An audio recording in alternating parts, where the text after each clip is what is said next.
Hello kids, welcome to Story Telegator. Let's continue with our stories with the book that we had been reading earlier, Prince Stories. So in this book, we've got a new story that is Puss in Boots. These are all the characters in this book. Let's start. A miller had 3 sons, and when he died, his estate was divided among them. The older sons took almost everything, and the youngest received nothing but a cat, and he often complained bitterly of his lot. "My brothers may get their living easily enough," he said, "but I may soon die of hunger and want." The cat, who had heard this, came to him. "Do not worry, my good master," he said. "You only have to give me a bag and have a pair of boots made for me, and you shall see that the ocean is not as bad as you imagine it to be." The cat's master obtained both bag and boots, and watched the cat put on the boots and throw the bag over his shoulder. Then Puss in Boots sallied forth. He went to a warren in which there was plenty of rabbits. He put some bran and parsley into his bag and then waited for some rabbit to feast. He's trying to catch some rabbits on the dainties. Soon 2 young rabbits jumped into his bag, and Puss in Boots drew the strings and caught them. He was very proud of his prey. Reached the king and said, "I've brought for you rabbits from the warren of my noble lord, the Marquis of Carabas," the title Puss gave to his master. "He commanded me to present them to you." The king said, "Tell your lord that I accept his present with pleasure." The cat continued to carry presents of game to the king, at least once a week for some months. One day Puss in Boots said to his master, "If you follow my advice, your fortune is made. Go to the river and bathe just where I show you." The Marquis of Carabas did exactly as the cat advised, and while he was bathing, the king passed by, riding in his coach with his daughter. Puss in Boots began to cry out, "Help! Help! My Lord Marquis of Carabas is going to be drowned." Hearing the cries, the king ordered his attendants to go to the rescue of Marquis of Carabas. While the servants were drawing the young man from the river, Puss in Boots came to the coach and told the king that thieves had run off with his master's clothes, though in reality he himself had hidden them under a stone. That's naughty.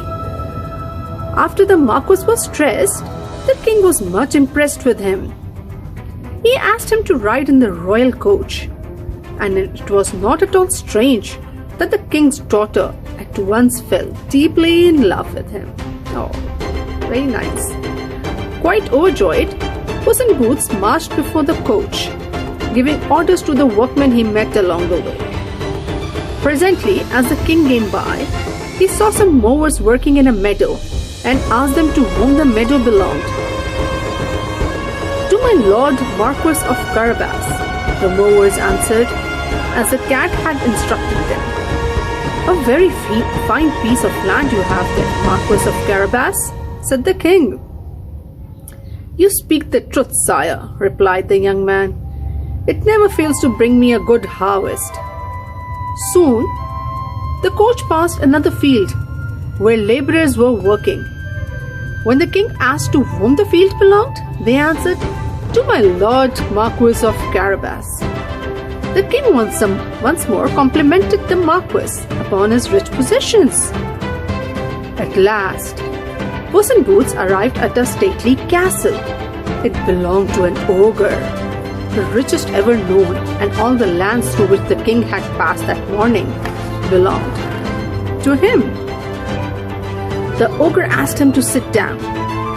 "I have been told," began Puss in Boots, that you're able to change yourself into any kind of creature that you have a mind to. That is true, answered the ogre. And to convince you, I shall now become a lion. The cat was so terrified at the sight of the lion so near him that he leaped onto the roof. However, the ogre resumed his natural form and the cat came down, saying that he had been very frightened indeed.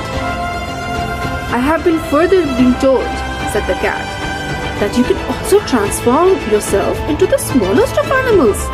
For example, a rat or a mouse. But I can scarcely believe that.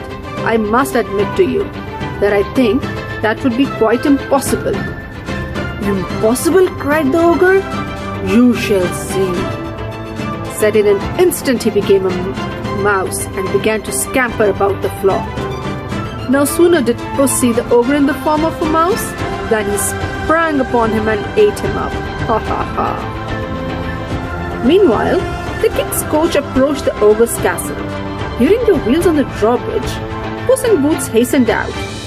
Welcome to the castle of my Lord Marquis of Carabas, he said. Let us go in, if you please, the Marquis said to the royal guests, and they moved into the castle. In the spacious hall, they enjoyed a great feast prepared by the ogre for some of his friends. Greatly impressed with the Marquis, the king later said, "It will be your own fault if you do not soon become my son-in-law, my dear Lord Marquis of Carabas." So after the princess and the Marquis got married, and they lived happily ever after, and Puss in Boots was made a lord. So that's it, kids, for today. Hope you've enjoyed the story. So keep liking Story Telegator and keep giving a thumbs up. Bye-bye. Subscribe our YouTube channel and hit the bell icon. Don't forget to like, comment and share.